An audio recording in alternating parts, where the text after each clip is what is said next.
Hello, Bachcho. Let's read the question. The question says a car starts from rest and accelerates uniformly for 10 seconds to a velocity of 8 meters per second.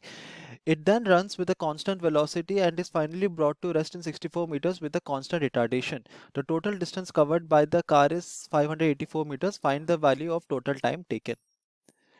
तो इस question को solve करने के लिए हम जो की concept use करेंगे वो होगा हमारा simply Newton's equation of motion. तो हम इक्वेशन ऑफ मोशन यूज करेंगे टू फाइंड आउट कि टोटल टाइम हमारा टेकन कितना होगा।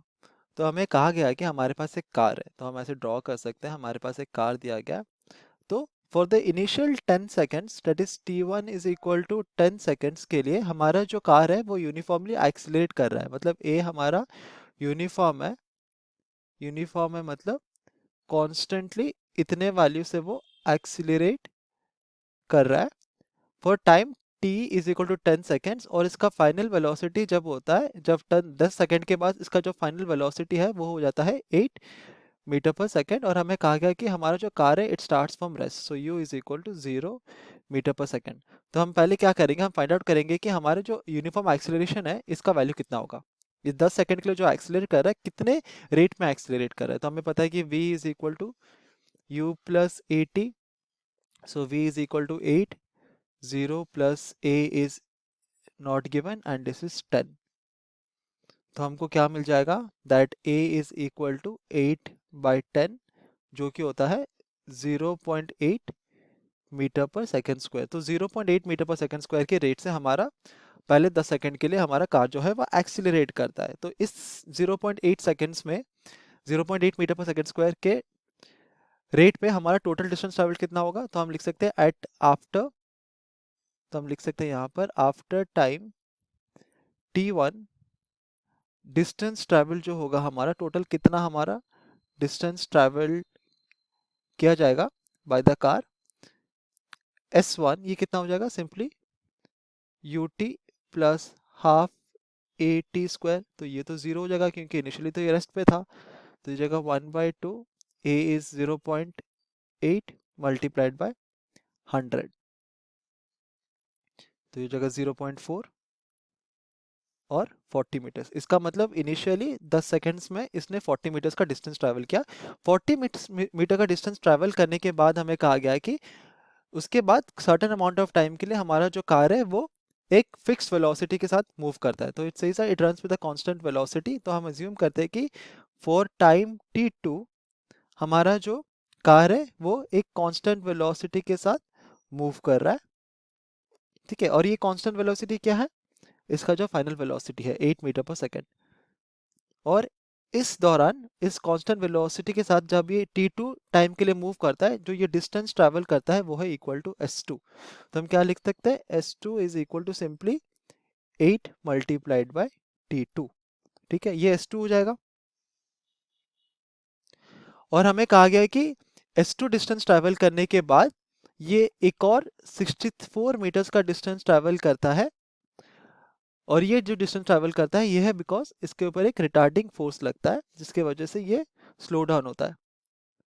ठीक है, तो एक रिटार्डिंग, तो t2 amount of time move करने के बाद इसके ऊपर कार के ऊपर क्या होता है ना, t2 अमाउंट ऑफ टाइम के बाद जब t3 टाइम हमारा स्टार्ट होता है तो क्या होता है कि बॉडी के ऊपर एक रिटार्डिंग फोर्स लगता है जिसकी वजह से हमारा बॉडी जो है वो डी एक्सिलरेट करना स्टार्ट करता है। इसका जो स्पीड है वो स्लो हो जाता है। और इनिशियली और फाइनली 64 मीटर के डिस्टेंस कवर करने के बाद हमारा जो कार है वो स्टॉप हो जाता है। तो हम देखते हैं कि S1 इज इक्वल टू कितना हमको दिया गया है 40 मीटर्स। S2 हमने फाइंड आउट किया कितना होगा, ये हो जाएगा 8 टाइम्स t2। और S3 हमको दिया गया है 64 मीटर्स। ये दोनों डिस्टेंस मिला के हमारा total distance travelled by the car कितना दिया गया था 584 मीटर्स। तो हम क्या कर सकते हैं, x2 का वैल्यू अब निकाल सकते हैं। तो हम वो निकालेंगे अब। So we have s2 is equal to 584 minus of, तो 40 और 60 होता है 104, सो ये जगह 104 मीटर जो कि होता है 480 मीटर्स। सो जब t2 अमाउंट ऑफ टाइम के लिए हमारा जो कार है 8 मीटर पर सेकेंड के वेलोसिटी से मूव कर रहा था, तो टोटल डिस्टेंस ट्रेवल कितना था 480 मीटर। सो अब हम क्या निकाल सकते हैं, t2 टाइम निकाल सकते हैं। तो ये हो जाएगा कितना, डिस्टेंस ट्रेवल्ड बाय स्पीड, और ये हो जाता है कितना, तो अगर इसको हम कैलकुलेट करें तो ये होगा 60 सेकेंड्स।